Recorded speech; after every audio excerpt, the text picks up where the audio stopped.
नमस्कार। आज देश की तमाम फटाफट खबरों में आपका स्वागत है। प्रधानमंत्री नरेंद्र मोदी आज तमिलनाडु और पुडुचेरी दौरे पर जाएंगे और इस दौरान कई अहम परियोजनाओं का उद्घाटन करेंगे।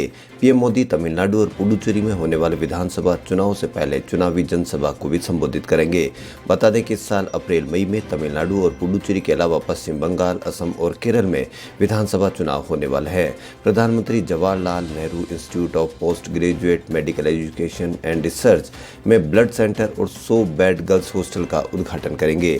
पुडुचेरी से निकलने से पहले लॉसपेट में एक जनसभा को संबोधित भी करेंगे।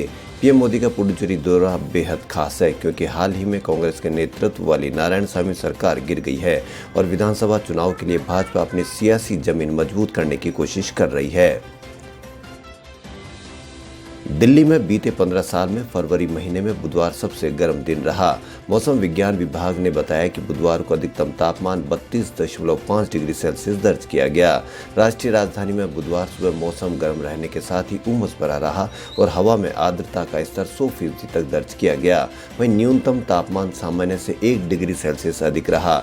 मौसम विभाग के एक अधिकारी ने कहा कि न्यूनतम तापमान 12 डिग्री सेल्सियस दर्ज किया गया, जो सामान्य से 1 डिग्री सेल्सियस अधिक है। वहीं हवा में आर्द्रता का स्तर भी 100% दर्ज किया गया है।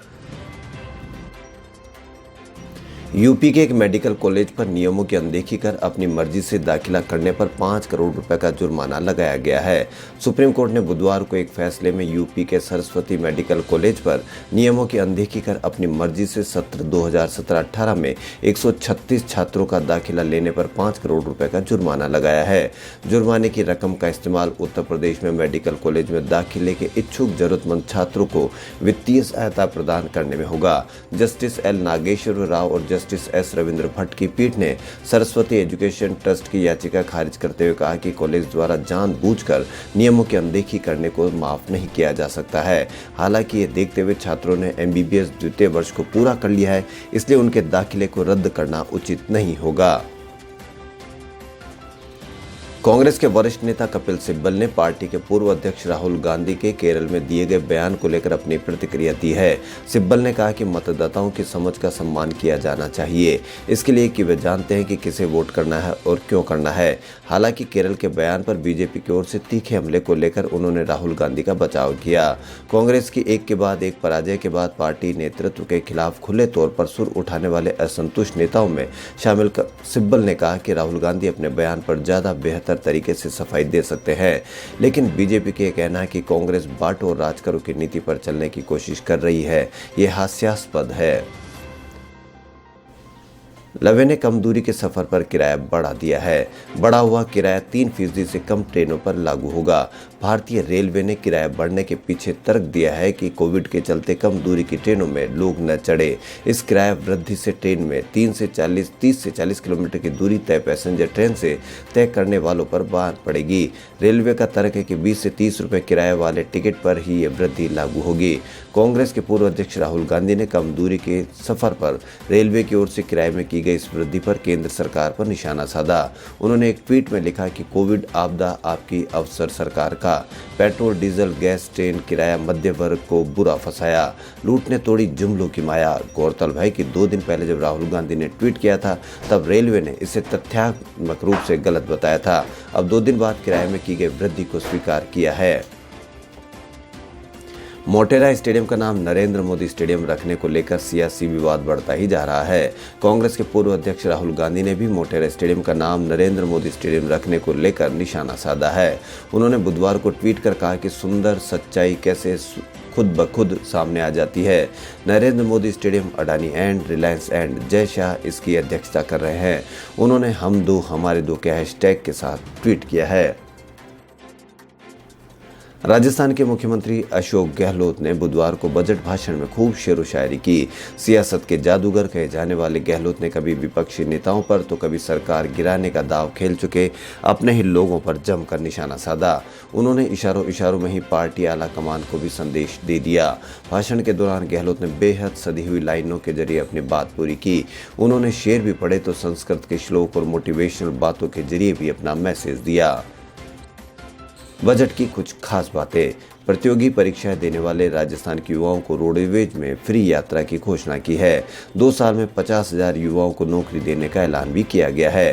प्रदेश के सभी परिवारों के लिए यूनिवर्सल हेल्थ बीमा का प्रावधान भी किया गया है। राजस्थान में 1200 इंग्लिश मीडियम स्कूल खोलने की घोषणा की गई है। गहलोत के बजट में धार्मिक पर्यटन को बढ़ावा देने के लिए नए सर्किट बनाने की घोषणा भी शामिल है। इसके अलावा जिन 4 विधायकों की मौत हुई है, विधानसभा उपचुनाव को देखते हुए उनके नाम पर उनके क्षेत्र में गर्ल्स कॉलेज खोलने की घोषणा भी की गई है। इसमें राजसमंद में किरण माहेश्वरी कन्या कॉलेज, भिंडर में गजेंद्र सिंह कन्या कॉलेज, सुजानगढ़ में मास्टर भंवरलाल कन्या कॉलेज, गंगापुर में कैलाश त्रिवेदी कन्या कॉलेज खोले जाने की घोषणा की गई है। इसके अलावा राजस्थान की खास बातें निम्न है। कोरोना काल में रोका गया सरकारी कर्मचारियों का वेतन रिलीज करने की घोषणा भी की गई है। वहीं डीएलसी की दरों में 10% की कमी की घोषणा की गई है और 50 लाख तक फ्लैट पर स्टाम्प ड्यूटी 6% से घटाकर अब 4% कर दी गई है।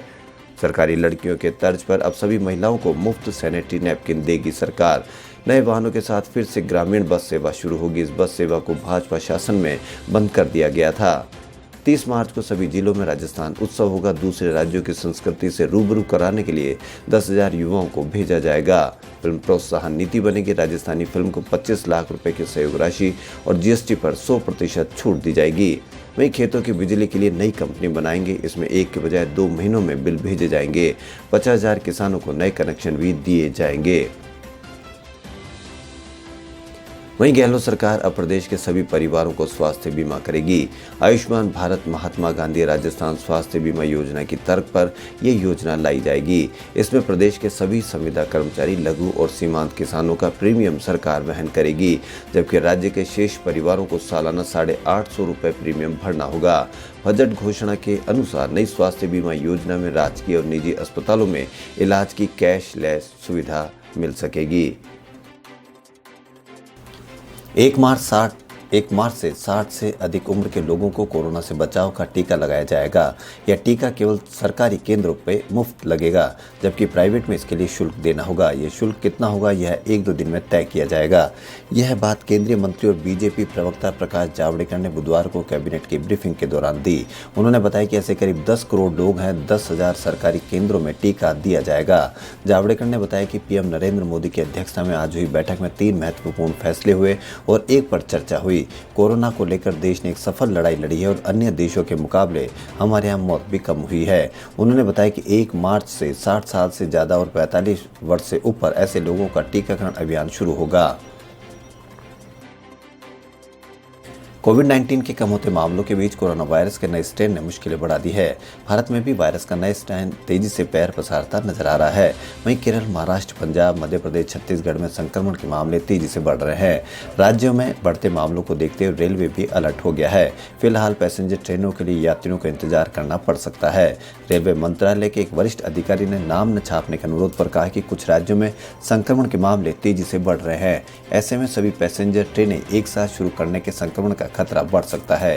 राज्यों में हम लगातार चर्चा कर रहे हैं। बढ़ते संक्रमण के कारण राज्य अभी पहले की तरह ट्रेन सेवा शुरू करने के पक्ष में नजर नहीं आ रहे हैं। बॉलीवुड में भव्य सेट्स और बड़ बजट की सुपरहिट फिल्में बनाने के लिए जाने वाले फिल्म मेकर संजय लीला भंसाली का आज जन्मदिन है। इस मौके पर उन्होंने अपने फैंस को एक खास सरप्राइज दिया है। दरअसल उन्होंने Alia Bhatt starrer most awaited film Gangubai Kathiawadi के नए पोस्टर के साथ फिल्म की रिलीज डेट का ऐलान कर दिया है। संजय लीला भंसाली के जन्मदिन के खास मौके पर आज यानी बुधवार को उनकी आगामी फिल्म गंगूबाई काठियावाड़ी का टीजर रिलीज होने का इंतजार कर रहे फैंस उस समय चौंक गए जब टीजर के पहले ही फिल्म का पोस्टर और रिलीज डेट जारी कर दिए गए हैं। खबरों फिलहाल इतना। यदि आपको हमारा चैनल पसंद आए तो लाइक, सब्सक्राइब और शेयर अवश्य करें। धन्यवाद।